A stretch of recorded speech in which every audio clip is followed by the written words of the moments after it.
রাজধানীর ব্যস্ততম এলাকা ফার্মগেটে বাচ্চা কোলে নিয়ে বাসের অপেক্ষায় দাঁড়িয়েছিলেন এক নারী।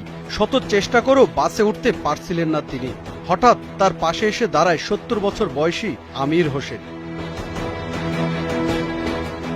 ওই নারীকে মা সম্বোধন করে তিনি জিজ্ঞেস করেন কোথায় যাবেন। উত্তরে সেই নারী জানান তিনি যাবেন খিলক্ষেত এলাকায়। সাথে সাথে বৃদ্ধ বলে ওঠেন তিনিও খিলক্ষেতের দিকেই যাবেন, কিন্তু বাস পাচ্ছেন না। তাই ওই নারীকে শেয়ারে একসাথে সিএনজিতে যাওয়ার প্রস্তাব দেন তিনি। আমার বেবিকে নিয়ে আমি আমার ক্লাসে আসি, তো ক্লাস শেষ করে যখন আমার বাসার উদ্দেশ্যে রওনা হই, তো ওই মুহূর্তে গাড়ির জন্য অপেক্ষা করি। উনি আর কি পিছন থেকে এসে বাচ্চারা দেখে দুষ্টুমি করতেছে, পরে বলল যে ও আচ্ছা, তো কোথায় যাবেন। তো আমি বললাম যে আমি আমার বাসা যেদিকে ওইদিক বললাম। তো বলার পরে উনি বলতেছে আমি ওই দিকেই যাবো, যে আমি তো একই দিকে যাব, তাহলে চলেন আমি অর্ধেক দিব টাকা, আপনি অর্ধেক দিন। তো আমি চিন্তা করলাম যে ঠিক আছে, যেহেতু অর্ধেক দিবা, বয়স্ক লোক যেহেতু, সমস্যা নেই, যাক আমার সাথে।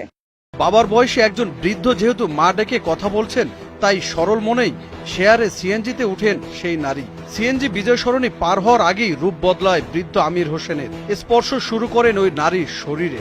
গাড়িতে ওঠার পর ভালোই ছিল আর কি, বিজয় সরণি আর কি, ওইখানে গিয়ে উনি করলো কি আমার হাত থেকে মোবাইলটা নিল। সিগন্যাল পার হওয়ার পরে উনি আমার সাথে খারাপ ব্যবহার করা শুরু করলো।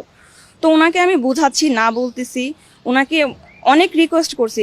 কোলে থাকা ২.৫ বছরের শিশুকে নিয়ে সিএনজিতে অসহায় বোধ করছিলেন তিনি। সাধ্যমতো চেষ্টা চালিয়েছেন নিজেকে রক্ষার। আমি তারপর ওনাকে অনেকবার বুঝাইছি, অনেক করার পরে যখন আমি চোখ রাঙিয়ে বলছে যে এগুলো কিন্তু বেশি হয়ে যাচ্ছে, হ্যাঁ, পরে উনি আমাকে বলতেছে যে এগুলো কিছু না কিছু নাই। একসময় সিএনজি থেকে নেমে পড়েন ভুক্তভোগী নারী। বাবার বয়সী বৃদ্ধ আমির হোসেনের শ্লীলতাহানির চেষ্টা কিছুতেই মানতে পারছিলেন না তিনি।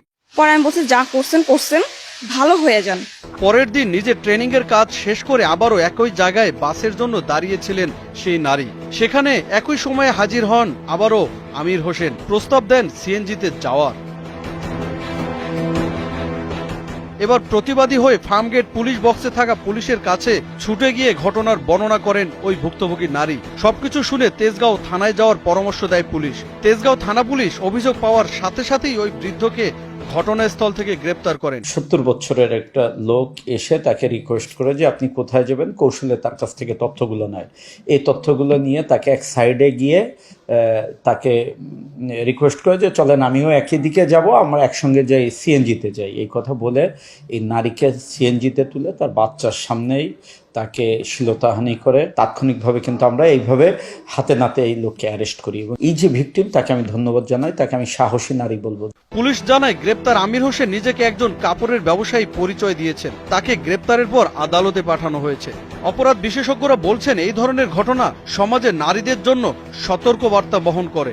মানুষ ভুক্তভোগী হলেও মানুষকে আইন শৃঙ্খলা বাহিনী কিংবা গণমাধ্যম সচেতন করলেও মানুষ কেন যেন অল্পতে অন্যকে বিশ্বাস করে ফেলে, এবং সেই বিশ্বাসের সাথে একটা সংস্কৃতি সম্পর্ক রয়েছে বা বয়সের উপরে মানুষের আস্থা বা নির্ভরশীলতার একটা বিষয় রয়েছে। যে এই অভিযোগগুলো দীর্ঘদিন ধরে আছে যে যাত্রাপথে নারীর শরীরে কেউ সেখানে আঘাত করা বা হাত দেওয়া, বিশ্বাস করার খুব বড় কোনো প্রয়োজন না হলে বা সেরকম অভিজ্ঞতা অথবা তার সাথে কথা বলে সেরকম পরিস্থিতি না হলে বিশ্বাস করাটা আসলে ঠিক না। ৭০ বছর বয়সী আমির হোসেনকে বিশ্বাস করে ফার্মগেটের ঠিক এই জায়গাতেই সিএনজিতে উঠেছিলেন ভুক্তভোগী নারী। কিছু দূর যেতে না যেতে রূপ বদলায় আমির হোসেন, স্পর্শ করা শুরু করে ওই নারীর শরীরে। তাই চলতি পথে হঠাৎ কাউকে বিশ্বাস না করার পরামর্শ দিয়েছেন